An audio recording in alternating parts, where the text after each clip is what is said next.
కళాశాలలో జరిగినటువంటి ఒక విషాదకరమైనటువంటి సంఘటన. ఇద్దరు ఆడపిల్లలు 10వ తరగతి చదువుతున్నటువంటి ఆడబిడ్డలు ఇద్దరు కూడా సూసైడ్ చేసుకొని చనిపోవడం 2, 3, 4 రోజులు అవుతున్నప్పటికి కూడా మరి పోలీస్ వాళ్ళకి ఎటువంటి కారణాలు సరిగ్గా దొరకడం లేదని చెప్పడం జరిగింది.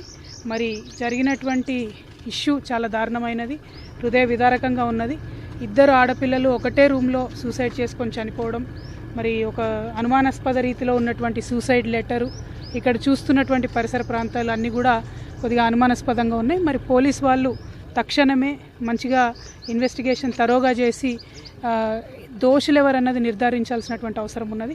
ఎందుకంటే ఎక్స్టర్నల్గా బయట నుండి ఎవరో వచ్చారు అనేటటువంటి అనుమానాలు కూడా చెప్తున్నటువంటి నేపథ్యం కనబడతా ఉంది. కాబట్టి యాజమాన్యం కూడా ఈ అంశంలో సంపూర్ణంగా పోలీసులకు సహకరించాలి. పోలీసు వాళ్ళు పారదర్శకంగా మరి ఇన్వెస్టిగేషన్ చేసి తక్షణమే రిజల్ట్ ఇవ్వాలి. ఇది మనం పేరెంట్స్గా కూడా మనందరం కూడా ఆలోచించుకోవాల్సినటువంటి సందర్భం ఏంటంటే 10వ తరగతి చదువుతున్నటువంటి పిల్లలు మరి వాళ్ళు ప్రెషర్కి తట్టుకోలేక ఇవాళ ఆత్మహత్యలు చేసుకుంటున్నారా, లేకపోతే ఇంకేదైనా జరిగిందా, ఈ పరిస్థితులకు కారణం ఏంటి, మన పిల్లలు సేఫ్గా ఉన్నారా లేదా, ఇటువంటి భయాందోళనలు పెరుగుతున్నటువంటి నేపథ్యంలో మరి ప్రభుత్వం తక్షణమే పాజిటివ్ చర్యలు తీసుకోవాలని చెప్పి తెలంగాణ జాగృతి పక్షాన బీఆర్ఎస్ పార్టీ పక్షాన డిమాండ్ చేస్తూ ఉన్నాం. Thank you. జై తెలంగాణ.